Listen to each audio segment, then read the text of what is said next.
Всем привет! Сегодняшнее наше путешествие начинается из села Белопаланка. В античный период, а именно в 280 год до нашей эры, здесь находился город Ремезиана, а в средние века на руинах был выстроен новый город, и он назывался Извор, который был впоследствии также разрушен. При турках село также разрушалось.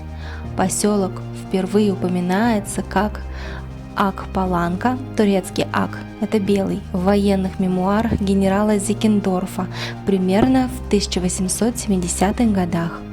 Паланка – это менее укрепленное поселение, чем Чистокол, появившееся в позднеосманский период в приграничных балканских провинциях империи.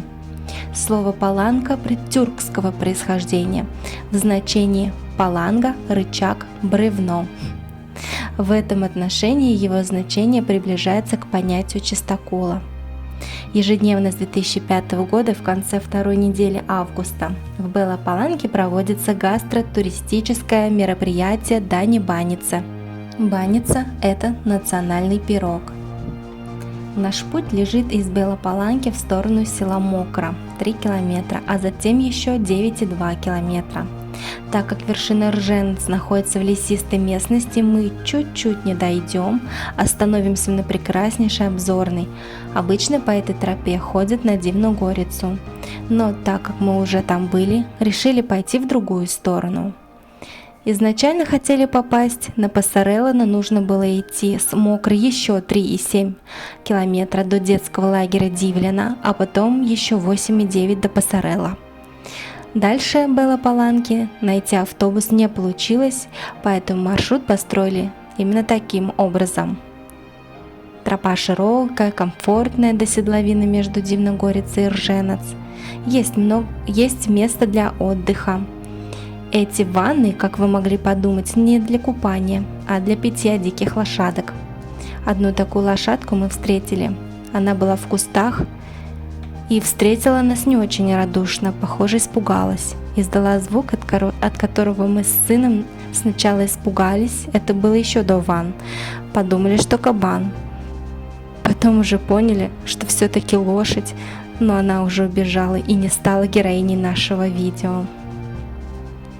Когда выходишь на седловину между вершинами, как будто попадаешь в какую-то зону релакса. В этот день вокруг громыхал гром, был ветер, а в этом месте тишина, все цветет, благоухает. Альпийские луга. В голове появляется название этого райского места со множеством разных цветов и ароматов. Но мы идем еще дальше, налево, в сторону Рженеца. Если нужна Дивногорица, то направо.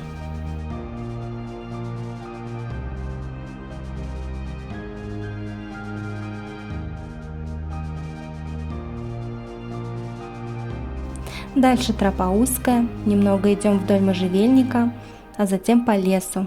Разметка есть, идем по ней. Здесь труднее, чем мы шли раньше, но результат того стоит. Здесь также прекрасно.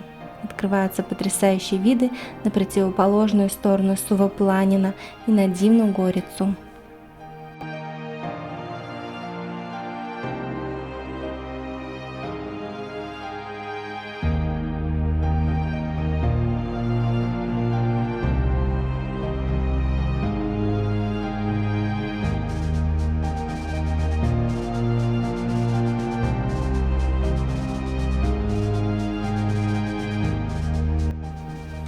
Антулис монтана, кстати, цветет в Альпах.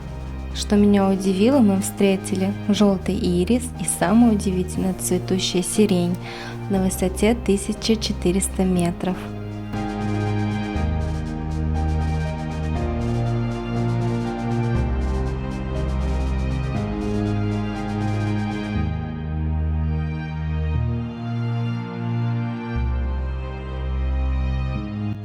Когда мы достигли нашей конечной точки, мы уже по традиции перекусываем, отдыхаем, любуемся видами и в обратный путь.